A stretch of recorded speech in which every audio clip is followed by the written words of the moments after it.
August 12, 1967. Quang Tri Province. The air was thick enough to drink, a humid cocktail of mud, cordite, and fear. For the men of the 320th Division of the North Vietnamese Army, it was a familiar environment. They were ghosts in their own land, masters of the unseen approach, believers in the righteous power of national will. They had been taught, and they believed that their moral superiority was a weapon. They believed their capacity for hardship was an armor that no decadent Westerner could ever pierce. Their enemy, the American, was a creature of comfort, a soldier who could not function without his helicopters, his air conditioning, his endless supply of things. From a concealed position, a young NVA lieutenant watched a patrol of United States Marines pass by. They were loud, careless, burdened by heavy packs and strange equipment. They moved without the grace of the jungle-born, crashing through bamboo like clumsy beasts. The lieutenant felt a familiar surge of contempt, the bedrock of his ideological training. These are not true warriors. Then he saw it. A Marine stopped, knelt, and spoke to a small, terrified village child. The Marine reached into a pocket of his flak jacket. He produced not a grenade, not a weapon, but a small, rectangular object wrapped in brown paper.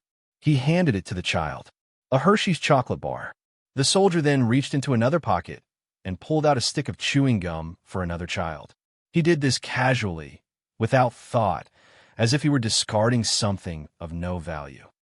The lieutenant did not understand kindness. He did not understand public relations. He understood logistics. And in that moment, he saw something far more terrifying than a platoon of armed men. He saw a system. He saw an opponent whose soldiers could afford to give away calories, to treat a luxury beyond the wildest dreams of his own men as a disposable trifle. He was witnessing the arrival of a weapon that would not be fired from a rifle, but would be unwrapped from a candy bar. What he did not know was that he was seeing the purest distillation of the force that would systematically demolish his entire world. It was not a war of ideology. It was a war of inventory. The foundation of the North Vietnamese war effort was built upon a profound, almost spiritual belief in the power of human will to overcome material disadvantage. Ho Chi Minh had articulated this with stark clarity. The struggle was framed as one between an elephant and a tiger. If the tiger stands his ground, the elephant will crush him. But if the tiger is agile, if he attacks and retreats, he will, over time, bleed the elephant to death. This was more than a military doctrine. It was a national catechism. Every soldier, every porter, every peasant farmer was indoctrinated with this truth. They were told that the Americans were soft. They were mercenaries of a capitalist empire, fighting for paychecks and comforts. Their strength was brittle, dependent on a vast, fragile chain of machines and luxuries. Cut that chain, they were taught, and the American soldier would crumble. The North Vietnamese soldier was the opposite. He was forged in scarcity. His daily ration was a ball of rice, perhaps some dried fish. His weapon was cleaned with religious devotion because there might not be another. His uniform was worn until it was threads. His feet were protected by sandals cut from old truck tires, the famous Ho Chi Minh sandals. This hardship was not seen as a weakness. It was lionized as the source of their invincibility. They were the tigers. They were the pure. Propaganda posters depicted the American GI as a bloated, cartoonish figure weighed down by gadgets, dreaming of Coca-Cola and pin-up girls. He was a temporary infection in the body of their nation. The Vietnamese people were the immune system destined to expel the foreign body through sheer endurance. A senior North Vietnamese colonel, captured in 1968, explained the doctrine perfectly during his interrogation. "We believed," he said, "that your reliance on technology was a strategic flaw. A man who needs a helicopter to travel a few miles is weaker than a man who can walk for a week. A man who needs hot meals is weaker than a man who can live on cold rice. We were sure this would be your undoing." This belief permeated their entire strategic and tactical thinking. They planned for a long war, a war of attrition. Not an attrition of bodies, which they had in abundance, but an attrition of American will. They calculated that a nation so accustomed to comfort could never tolerate the sustained pain of a protracted, bloody conflict far from home. The math seemed simple. Their soldiers were willing to die. They believed American soldiers were not. They mocked the American firebases, these strange, fortified islands of the West carved into the jungle. They heard the generators humming all night. They saw the lights. They smelled the cooking of strange foods.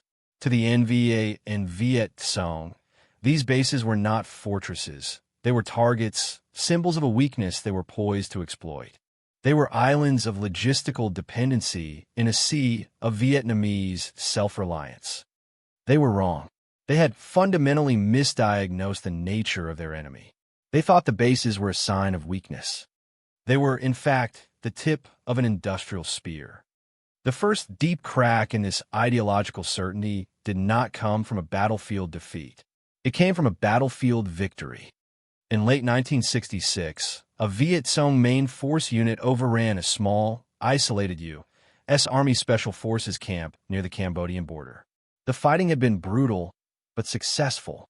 After the last offenders were silenced, the victors moved in to secure the camp and, more importantly, to scavenge for anything of value. What they found broke their minds. They had expected to find weapons, ammunition, radios. They found those things, of course, but they found so much more. In one bunker, they discovered crates upon crates of canned food. Not simple rations, but a bewildering variety. Canned peaches, pound cake, boned chicken, spaghetti, and meatballs. They found cases of Coca-Cola and Schlitz beer. They found pallets of toilet paper. They found boxes of cigarettes, cigars, and chewing tobacco. In the camp's small infirmary, they did not find a handful of bandages and some aspirin. They found a miniature hospital with drugs they had never seen, sterile equipment still in plastic wrapping, and medical supplies sufficient to equip a battalion in their own army. But it was the waste that truly shattered them. They found a trash pit. In it, they discovered half-eaten meals, discarded cans with food still in them, perfectly good boots with only a single lace broken, fatigues with a small tear, and hundreds of empty brass casings, simply thrown away after being fired. To men who would spend hours carefully collecting enemy casings to be reloaded, who would patch a uniform a dozen times, who dreamed of a full meal, this was not waste. It was a form of alien power so vast it defied comprehension. One captured VC soldier later recounted the experience. We walked through that camp like it was a dream. We had been taught the Americans were weak and that we were strong, but we saw how they lived and how they threw things away. We realized that the people who could afford to waste things on this scale were not weak. We began to wonder what kind of country could be so rich. This was the inciting incident, repeated in smaller forms across the country. A captured rucksack was not just a military loss. It was a psychological event. An NVA soldier who might carry a spare pair of sandals, a canteen, and a few kilos of rice would open an American pack and find multiple pairs of socks, insect repellent, heat tablets, a waterproof poncho, several meals, a paperback book, letters from home, and a portable can opener. The P-38 can opener. A tiny, insignificant piece of stamped metal. Yet it was a symbol of the entire conflict. The American soldier was issued one because his system produced so many canned goods that a dedicated tool was required to access them. The Viet Cong soldier needed no such tool. The initial shock was one of confusion. How could an army so burdened with things possibly fight effectively? But confusion slowly gave way to a dawning, terrifying understanding. The things were not a burden. The things were the entire point. The Americans weren't fighting a war of ideology. They were fighting a war of industry. And the numbers told a story of inevitable, crushing defeat. To understand the scale of the disparity, one must first look at the Ho Chi Minh Trail. It was, by any measure, a miracle of human endurance and ingenuity. A network of paths, roads, and waterways stretching from North Vietnam through Laos and Cambodia into South Vietnam. For years, it was the logistical artery of the revolution. On this trail, the primary vehicle was the human back. An army of porters, many of them young women, carried 25 to 50 kilograms of supplies on their backs, walking for weeks through terrain of unimaginable difficulty. They were bombed relentlessly. They suffered from malaria, dysentery, and malnutrition. Yet they walked. The next level of technology was the bicycle. Not a modern mountain bike, but old, steel-framed French models, reinforced to carry astonishing loads. A steel horse, as they were called, could be packed with over 200 kilograms of rice, ammunition, or medical supplies, pushed by a human driver. It was a triumph of will over mechanics. The trail moved an estimated 10,000 to 20,000 tons of supplies per month at its peak. It was an achievement that cost hundreds of thousands of lives. It was the absolute pinnacle of what a determined, agrarian society could accomplish. It was also, by American standards, a rounding error. Now, consider the American system. It did not have a name like the Ho Chi Minh Trail. It was just called the supply chain. Its primary vehicle was not a bicycle, but the C-141 Starlifted jet transport. A single C-141 could carry 45 tons of cargo. It could fly from California to Da Nang in less than a day. In one flight, a single aircraft could deliver more than double the monthly tonnage carried by an entire company of 300 MVA porters. And the Americans had hundreds of them. The ports of South Vietnam, Saigon, Cam Ranh Bay, Da Nang, were transformed into some of the busiest deep-water ports on the planet. In 1967 alone, over 10 million tons of dry cargo were delivered by sea. 10 million tons. That is the equivalent of 50 million reinforced bicycles. It is a number so large it becomes meaningless. It is not logistics. It is a geological event. Fuel was another metric of this new industrial warfare. An NVA truck, if it was lucky enough to have one and the fuel for it, might get a few miles to the gallon. The entire North Vietnamese war effort ran on a trickle of fuel, every drop precious. The American 1st Infantry Division, just one division, consumed 600,000 gallons of fuel per day. The sheer volume of consumption was a weapon in itself. American forces expended ammunition with an abandon that horrified their opponents. In a typical firefight, an infantryman might expend hundreds of rounds of M16 ammunition. Artillery batteries engaged in harassment and interdiction fire, firing thousands of shells at empty jungle, simply on the probability that an enemy unit might be there. In 1968, the United States Army calculated that it was firing 10,000 artillery rounds for every one round fired by the NVA and Viet Cong. A study of the Battle of Ia Drang in 1965 revealed that American forces had expended over 2,000 tons of ordnance to kill an estimated 1,800 enemy soldiers. That is more than 1 ton of high explosives for every enemy casualty. This was not warfare as any human culture had ever understood it. It was extermination by spreadsheet. The ultimate symbol of this new way of war was the helicopter. The UH-1 Huey. In previous wars, a wounded soldier faced a long, agonizing journey to a field hospital. In Vietnam, the call would go out. Dust off, within minutes, a Huey would descend from the sky, and the soldier would be on an operating table within the golden hour. The survival rate for wounded American soldiers who reach a hospital was an astonishing 975%. But the Huey was more than an ambulance. It was a truck, a troop transport, a gunship. It was the physical manifestation of American industrial and technological dominance. The United States produced over 16,000 of them. At the peak of the war, there were more than 5,000 helicopters operating in Vietnam. They moved men and material with a speed and freedom that seemed godlike to an enemy who measured travel in weeks of walking. An American commander could move an entire battalion from one side of a province to another in an afternoon. An NVA commander would need a month to execute the same maneuver. The numbers told a story. They told a story of a conflict not between two armies, but between two different centuries. One side fought with courage, determination, and bicycles. The other side fought with systems analysis, container ships, and B-52 bombers. The B-52 Stratofortress. Each one could carry over 30 tons of bombs. A 3-plane cell, known as an arc light strike, could obliterate a square mile of jungle, creating a moonscape where nothing lived. The ground would shake for miles. The sound was not an explosion. It was the end of the world. From 1965 to 1973, B-52s flew over 126,000 combat sorties. They dropped 29 million tons of bombs on the Ho Chi Minh Trail alone. This was more than the total tonnage of bombs dropped by the United States in all of World War II. On a sliver of jungle, the NVA soldier huddled in his bunker during an arc light strike was not facing a military attack. He was facing an industrial process. He was a raw material being fed into a machine of annihilation, a machine built in factories in Wichita and Seattle, fueled by refineries in Texas, and guided by computers in Omaha. His individual courage was irrelevant. His ideological commitment was meaningless.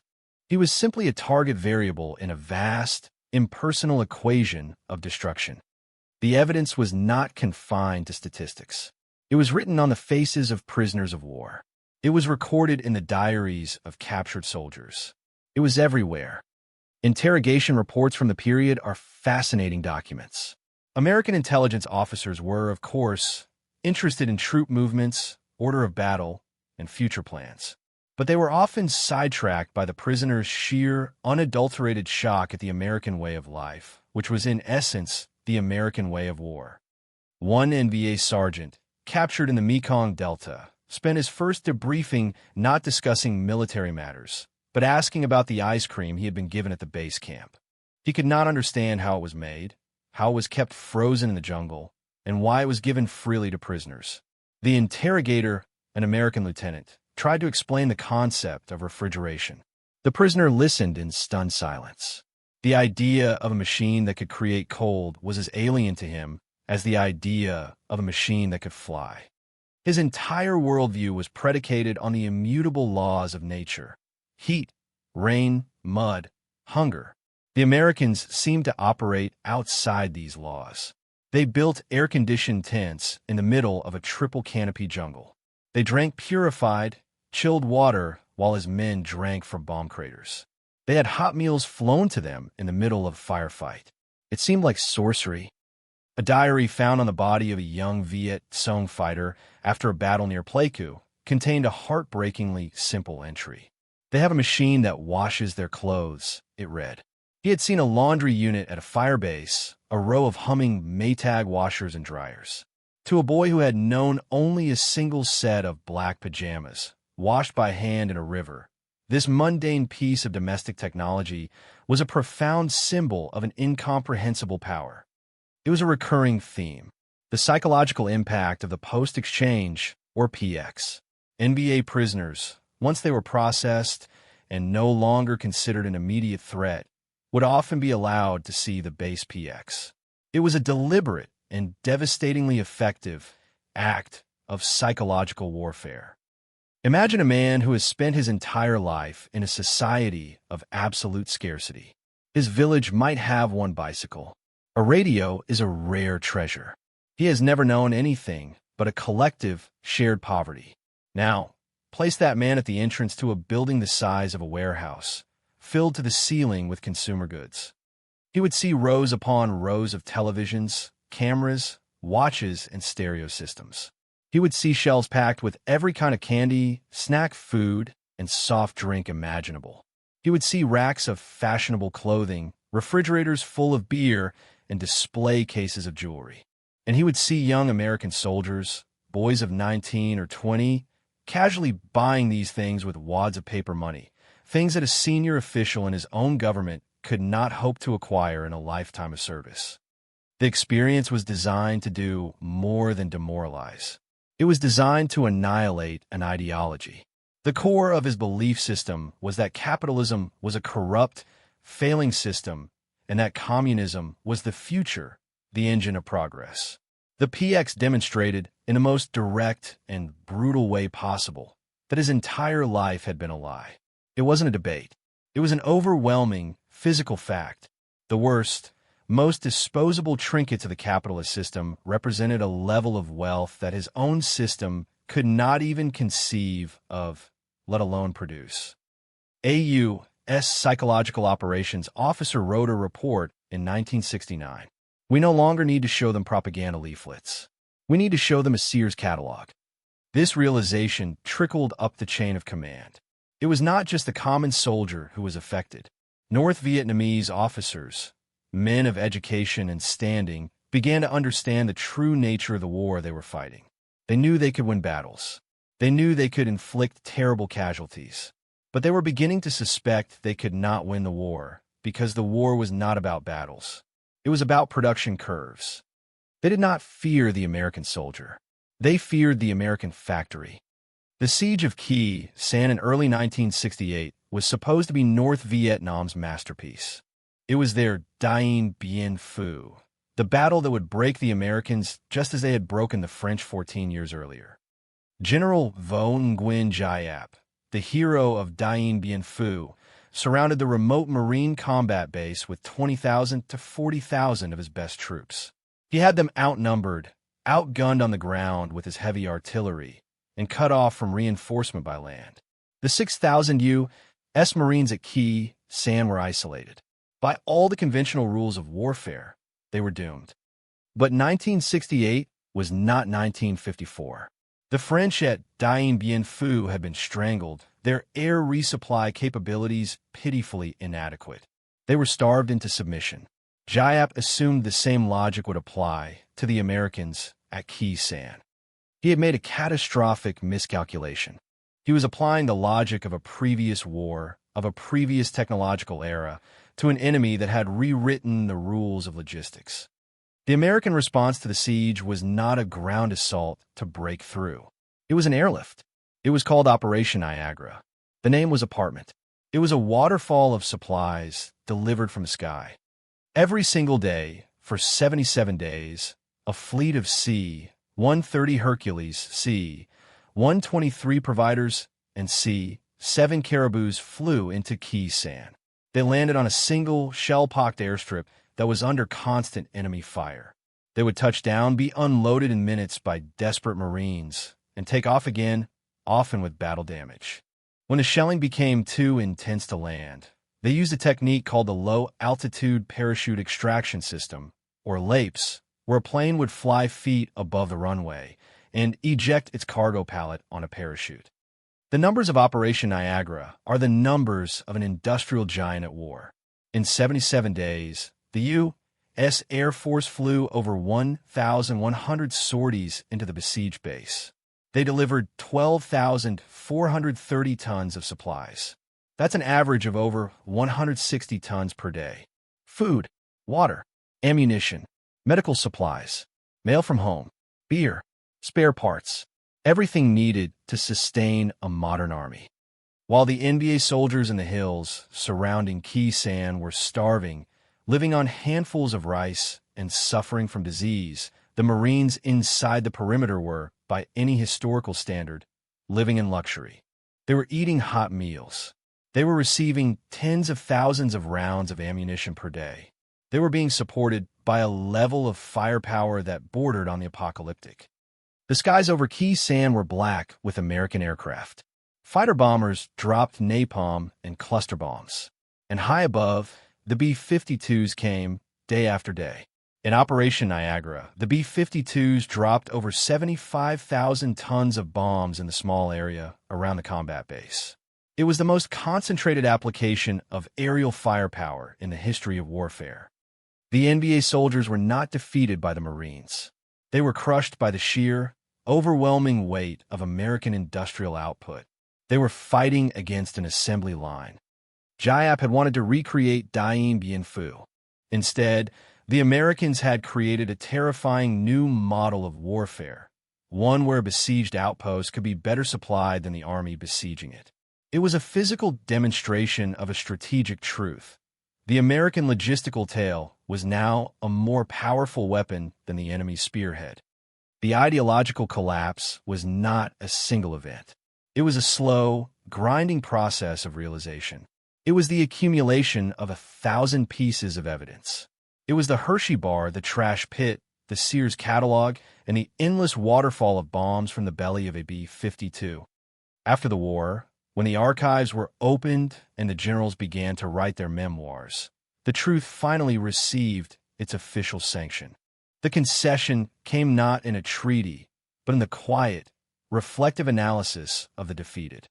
General Giap, in post-war interviews, admitted his profound underestimation of American air power and, more importantly, the industrial system that sustained it. He spoke of the unbelievable amount of firepower his troops had to endure. He had planned a war against an army. He found himself fighting a nation's entire gross domestic product. Another senior NVA general, Tran Van Tra, was even more explicit in his memoirs. He wrote of the Tet Offensive, which was a catastrophic military defeat for the North, despite its political success.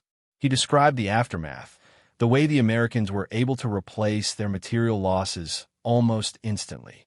The Americans, he wrote, had a material strength that was inexhaustible. Their resources seemed limitless. We could lose 10 men for every one of theirs, and they could replace that one. But we could not replace our 10-inch. This was the final, brutal arithmetic of the war. The United States treated material as disposable and human lives as precious. The North Vietnamese were forced to do the exact opposite. Their greatest resource was the willingness of their people to die. But even that resource was finite. It could be exhausted by an enemy that had mastered the science of industrialized killing. The American soldier was the best-fed, best-clothed, best-equipped soldier in human history. The average GI in Vietnam consumed over 4,000 calories a day. He was supported by a logistical chain that allocated 100 pounds of supplies per man, per day. That's more than his own body weight, delivered every 2 days. He was not a tiger fighting an elephant. He was the operator of a vast, continent-spanning machine. His job was to aim the nozzle. The machine did the rest. The concession was not just verbal. It was tactical. By the later stages of the war, NVA and Viet Cong units were given explicit orders. Do not engage American units unless you have overwhelming local superiority. Avoid contact. Do not get caught in the open. Do not allow yourselves to become a target for the machine. The tiger was no longer hunting the elephant. It was hiding, hoping the elephant would simply get bored and go home. Which, in the end, is exactly what happened. The United States did not lose the war on the battlefield. It lost the war on the evening news and in the halls of Congress. The will of the American people, not the American military, was broken. But this political victory for the North cannot obscure the profound military and industrial lesson. An ideology, no matter how powerful, cannot defeat a spreadsheet. A nation's will, no matter how resolute, cannot stand against a factory. Courage is not a substitute for container ships. The war in Vietnam stands as a monument to a terrifying modern truth. The capacity to make war is no longer primarily about tactics or generalship or even the fighting spirit of soldiers. It is about production. It is about logistics.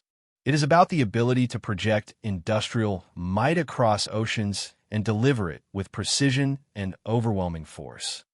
Let the final numbers tell the story. During the American involvement, from 1961 to 1973, the United States military dropped 76 million tons of bombs. This is more than double the total dropped by all combatants in the whole of World War II. The U.S. expended 155 million tons of ammunition of all types. American forces consumed over 4 billion gallons of fuel. The total cost of the war in direct government spending was over $168 billion. In today's money, that is well over $1 trillion. These are not the statistics of a war. They are the statistics of a planetary-level engineering project whose purpose was destruction. The North Vietnamese and Viet Cong, for all their heroism and sacrifice, were ultimately confronting a system that could casually allocate more resources to a single, failed conflict than their civilization had produced in its entire history. We end where we began, in a jungle clearing with a young North Vietnamese officer watching an American Marine. The Marine gives a piece of chocolate to a child. The act is insignificant. The chocolate bar itself is nothing. It is a confection of sugar, cocoa, and milk fat, but is also a symbol. It is the end point of a chain that begins in the cocoa fields of Africa, the sugar plantations of the Caribbean, the dairy farms of Wisconsin. It is processed in factories in Pennsylvania, wrapped by machines, packed into boxes, loaded onto a ship or a plane, flown 10,000 miles, trucked to a forward base, and placed in the pocket of a single soldier. That soldier can then, with no thought at all, give it away. The officer watching from the trees did not know all of this, but he sensed it. He sensed that he was not fighting the boy in front of him. He was fighting the civilization that produced the boy and the chocolate and the helicopter that would come to take him away. He was fighting a system of such power and abundance that it could treat its luxuries as trash. They were never defeated by American soldiers. They were buried by American stuff.